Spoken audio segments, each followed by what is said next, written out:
Hello, and welcome to this presentation on Plain English Summary. This presentation is part of a series designed for those wishing to apply for a fellowship and is provided by RDS East Midlands.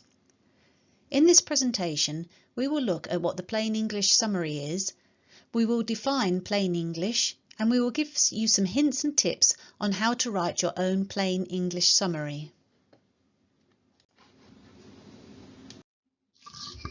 So, Plain English Summary. Take a look at the NIHR Fellowship application forms. On the front page of your submitted application form will be your Plain English Summary. This is your first opportunity for you to present your proposed research to the reader. It is your first opportunity to sell you and your research. But be aware, if you get it wrong, it might well be your last opportunity too. If your Plain English Summary is difficult to read, the reader may lose interest in your application. This is clearly not a good thing if the reader plays a crucial role in deciding whether your application for a fellowship is successful. So as you can see, the Plain English Summary is a pretty important part of your application. So to start, what is the Plain English Summary? It is a brief summary of your proposed research. While it is brief, it has to explain the research in enough detail for the reader to get a complete picture of your proposed research, including background, methods, and plans for dissemination of study findings. In addition, the Plain English Summary needs to be understood by anyone who wishes to read it. It needs to be understood by anyone who is not a specialist in the topic under study. Your aim is to ensure that the reader can understand the proposed research after reading through your Plain English Summary just once. Thus, this brief narrative of your research has a big starring role to play in your application. Given that in application forms the Plain English Summary will have a relatively small word limit, writing a good Plain English Summary is challenging. How do we define Plain English? Here we present three definitions from the Plain English Campaign and from Professor Robert Eagleson, a former Associate Professor of Modern English Language and a recognised world authority on Plain English. From these definitions, we can see that Plain English is clear, concise, straightforward, it uses only as many words as necessary, and it concentrates on the message rather than complicated language and sentence structure. The Plain English Campaign goes on further to explain what is not Plain English. It is not cat sat on the mat writing, it is not a dumbed down style of writing. When trying to write in Plain English, it is easy to slip into writing in a style that is oversimplistic.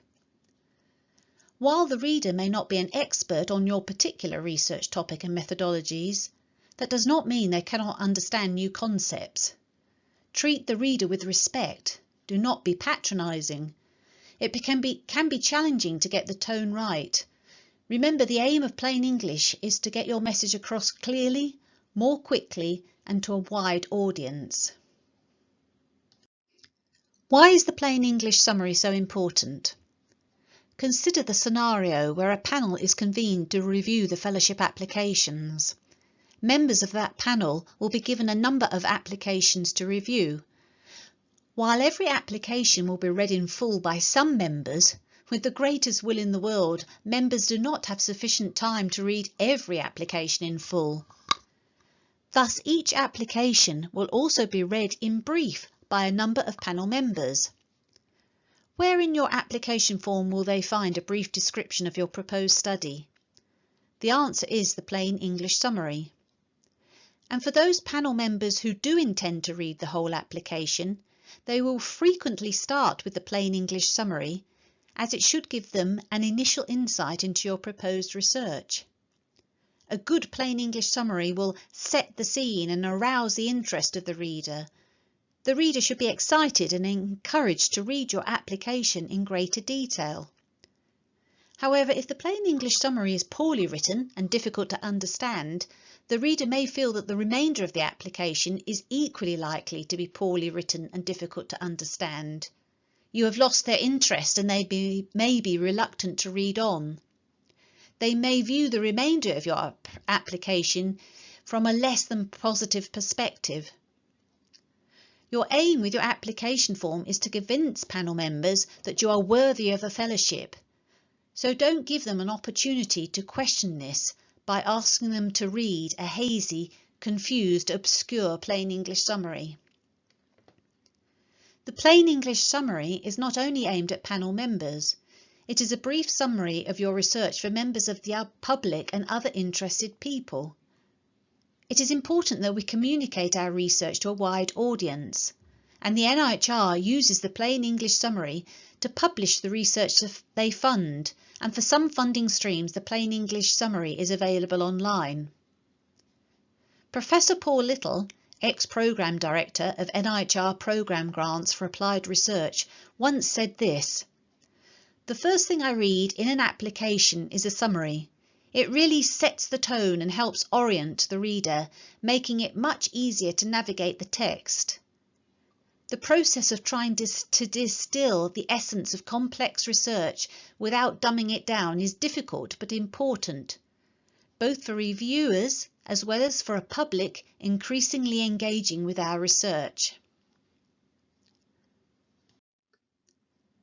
There is plenty of guidance available to help you write a plain English summary. Here I have suggested two websites, NIHR Involve and the Plain English Campaign. The NIHR Involve website explains that the plain English summary will be assessed by NIHR panel members who will comment on the summary as part of the review process. If the plain English summary is considered to be of poor quality, then the applicant may be advised of this and asked to change it. Here we present some top hints and tips for writing your plain English summary. Generally, it is better to keep your sentences short. Instead of joining two sentences with an "and", make it into two sentences. However, it is good to vary the length of sentences to make the summary more interesting to read. Cut out unnecessary words. Avoid using too many adjectives and adverbs. Use the active voice rather than the passive voice. For example, instead of writing 4 focus groups will be run, write it as I will run 4 focus groups. Break up text. It is difficult to read an application form that is full of dense text. This applies to the plain English summary too. Do use bullet points and lists, and subheadings are good as they guide the reader through the text. Do also use white space. Use simple words. Consider how many syllables a word has. Can you replace longer words with shorter words? For example, instead of initial, use first, or substitute duration for time. Avoid double negatives, as these can be difficult to understand. Double negatives are a no-no. Generally, stick to one main idea per sentence. However, as with sentence length, you do not need to stick rigidly to this, as you risk the summary reading simplistic and formulaic.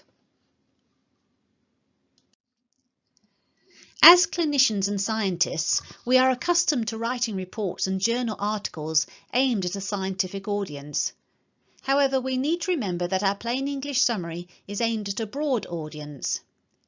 Here are a few common words and statements and some alternatives that you might consider using.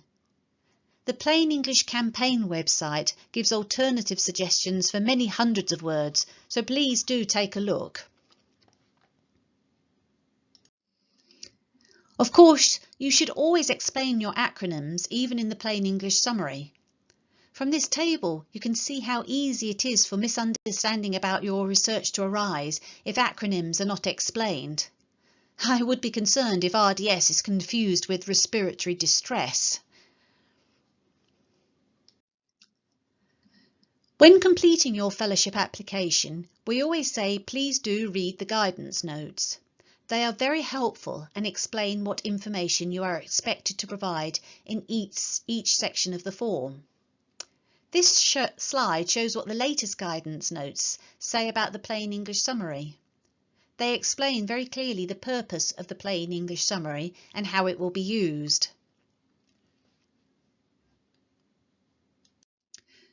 The guidance notes also explain what should be included in the plain English summary where appropriate. I suggested earlier that it helps a reader if text is broken up and that subheadings are a useful tool for doing this. Why not use the subheadings suggested here? It ensures that you have provided all the necessary details for readers to get a complete picture of your proposed research. Please note that the guidance notes explicitly state that the plain English summary is not the same as a scientific abstract, and that other sections of the application form should not be cut and paste to create the plain English summary.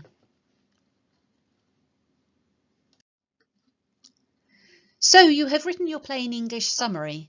How can you assess its quality? How do you know if it is readable by a broad audience? Well, the best way is to ask the lay contributors or the patients and public who have helped to inform your research to read the plain English summary and to comment. Or it might be even better if you ask them if they would like to write the plain English summary for you.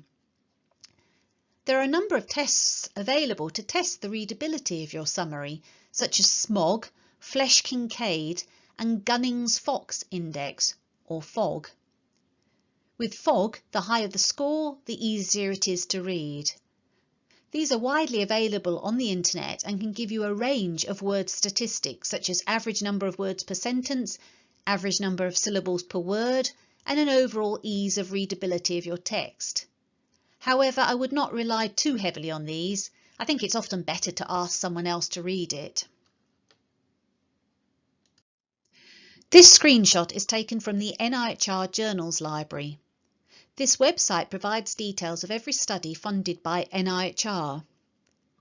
While fellowships are not available to view on this website, this screenshot does illustrate the importance that NIHR give to the plain English summary.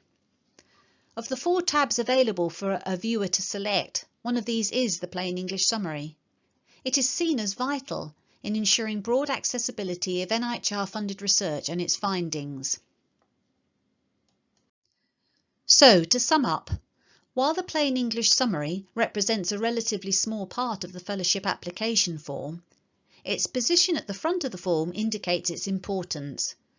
This is your first opportunity to sell your proposed research.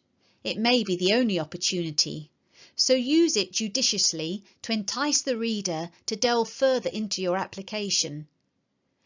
Assigning sufficient time and thought to writing your plain English summary will help to maximise your chances of submitting a successful fellowship application.